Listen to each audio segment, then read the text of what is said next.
Israel और US से, और जैसा कि आप लोग जानते हैं कि लड़ाई जो है वो चलती चली जा रही है। उसमें है कि पाकिस्तान और चाइना चाहते हैं कि इमीडिएटली सीज फायर हो। अब बहुत सारे लोगों को कहना है, लो जी पाकिस्तान गारंटी लेने गया है, यानी कि गल्फ कंट्रीज को भी इन्वॉल्व कर लिया गया है। और अब ऐसा लग रहा है कि कहीं ना कहीं ट्रम्प जो है वो बातचीत भी करना चाह रहे हैं। कभी 5 दिन के लिए ब्रेक लेते हैं तो कभी 10 दिन के लिए ब्रेक लेते हैं। ईरान को, चाइना की ईरान के साथ अच्छे ताल्लुकात हैं, तेल भी लेते हैं, बहुत कुछ करते हैं। लेकिन ये जो 5 किस्म के पॉइंट ऑफ व्यू सामने आए हैं कि सबसे पहले तो हॉस्टिलिटीज बंद होनी चाहिए। तो दाद देनी तो पड़ेगी, कोई ईरान का फैन हो या ना हो, लेकिन दाद इसलिए देनी पड़ेगी क्योंकि ईरान एक ऐसी कंट्री साबित इमीडिएटली जो हॉस्टिलिटीज बंद हों और ह्यूमैनिटेरियन असिस्टेंस जो है वो अलाउ की जानी चाहिए वॉर अफेक्टेड एरियाज के अंदर।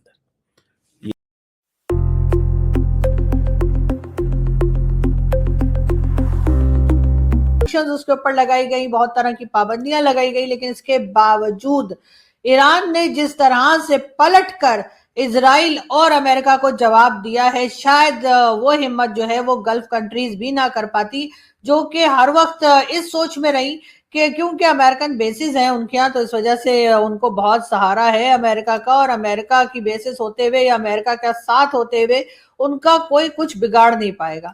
लेकिन जब उन्होंने अमेरिका का साथ दिया और जिस वक्त ईरान के ऊपर अटैक किया गया, तो ईरान ने जी अच्छे तरीके से जो है कह लीजिए कि मजा भी चखा दिया और बहुत कुछ दिन में तारे दिखा दिए गल्फ कंट्रीज को।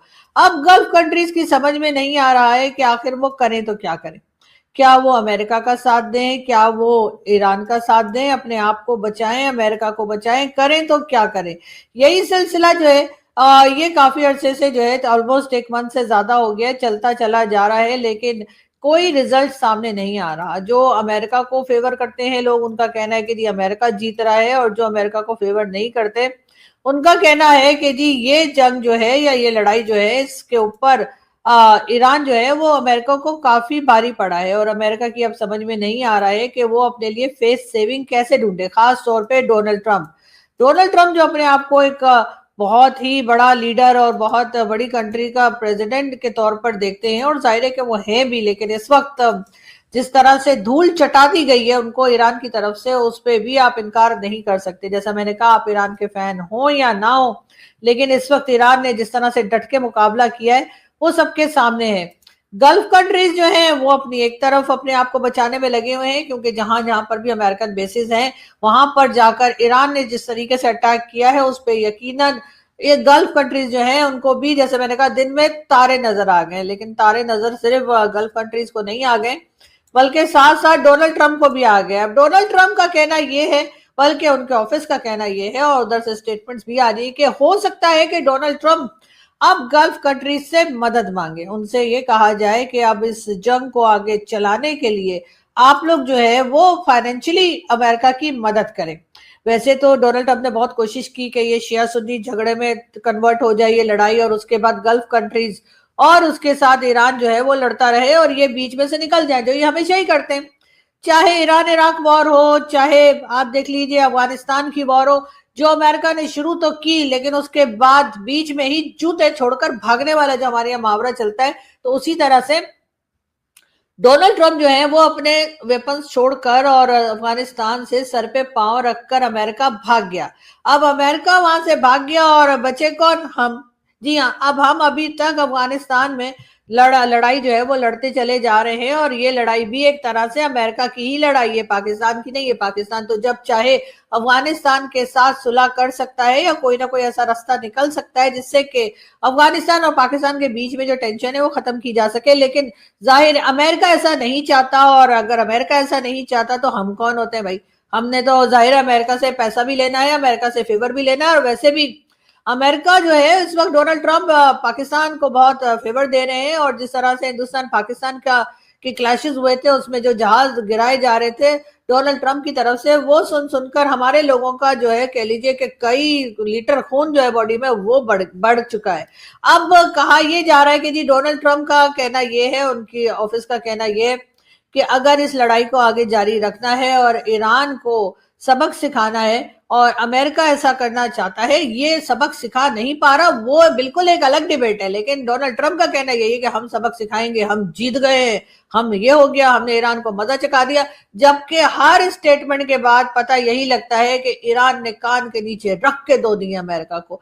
लेकिन अब जो है डोनाल्ड ट्रंप ये कह रहे हैं कि जी जो गल्फ कंट्रीज हैं वो मदद करें डोनाल्ड ट्रंप की और अमेरिकन गवर्नमेंट की इस लड़ाई को लड़ने के लिए। यानी कि इस वक्त डोनाल्ड ट्रंप जो है एक तरह से घुटनों पे आ चुके हैं और अब वो पैसा मांगने की बारी, यानी वो काम जो हम बरसों से करते आए हैं कि कभी कुछ हो गया, कभी कोविड हो गया, कभी कोई बात हो गई और पाकिस्तान के लिए कहा जाता है जी वो जगह जगह जो है वो डोनेशन और पैसा मांगता है। लेकिन हमने कभी भी पैसा मांगा, हमने लड़ाई भड़ाई के लिए पैसा नहीं मांगा। तो बहरहाल अमेरिका अब उस जगह पर आ गया है जहां पर वो गल्फ कंट्रीज से रिक्वेस्ट करते दिखाई दे रहे हैं कि जी हमें पैसा दे दीजिए और हमारी मदद कीजिए इस लड़ाई को आगे ले जाने में, इसलिए कि इससे ज्यादा तो इनसे लड़ा नहीं जा रहा। साथ ही साथ इन्होंने जो कुछ सऊदी प्रिंस यानी कि MBS के लिए जो वर्ड्स यूज किए उसके ऊपर आखिरकार मौलाना फजलुर रहमान बोल उठे। कहा तो यही जा रहा था कि खामोशी है पाकिस्तान में, एकदम खामोशी। लेकिन खैर मौलाना साहब का कहना है ट्रंप ने सऊदी वली अहद से मुतालिक जो कहा वो कोई शरीफ आदमी दोहरा नहीं सकता।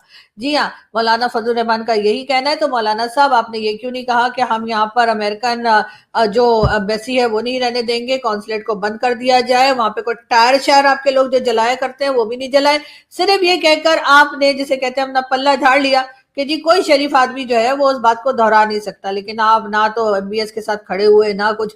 MBS के साथ खड़े होने से मुझे याद आया कि किसी ने कहीं मैं पढ़ रही थी कि लोगों ने किसी ने कहा कि जी हम जो है वो ईरान के साथ खड़े, किसी ईरान के किसी सिटीजन से पाकिस्तानी ने कहा कि जी हम जो है वो ईरान के साथ खड़े हैं। उन्होंने कहा पहले आप कश्मीर के साथ 78 ईयर से खड़े हुए, आप फलस्तीन के साथ सालों से खड़े हुए, थक जाएंगे बैठ जाइए, हमारे साथ ना खड़े होइए। तो बिल्कुल यही हाल इस वक्त पाकिस्तान का हुआ हुआ है। लेकिन साथ ही साथ हम आपको ये भी बताते चले कि जो अनमोल रतन नमस्कार दोस्तों, स्वागत है आपका न्यूज़ XYT 24 यूट्यूब चैनल पे। दोस्तों अभी तक वॉर रुकी नहीं है और पाकिस्तान को ऐसा लग रहा है कि वो इस वॉर को रोक सकता है, वो भी चाइना के साथ मिलकर।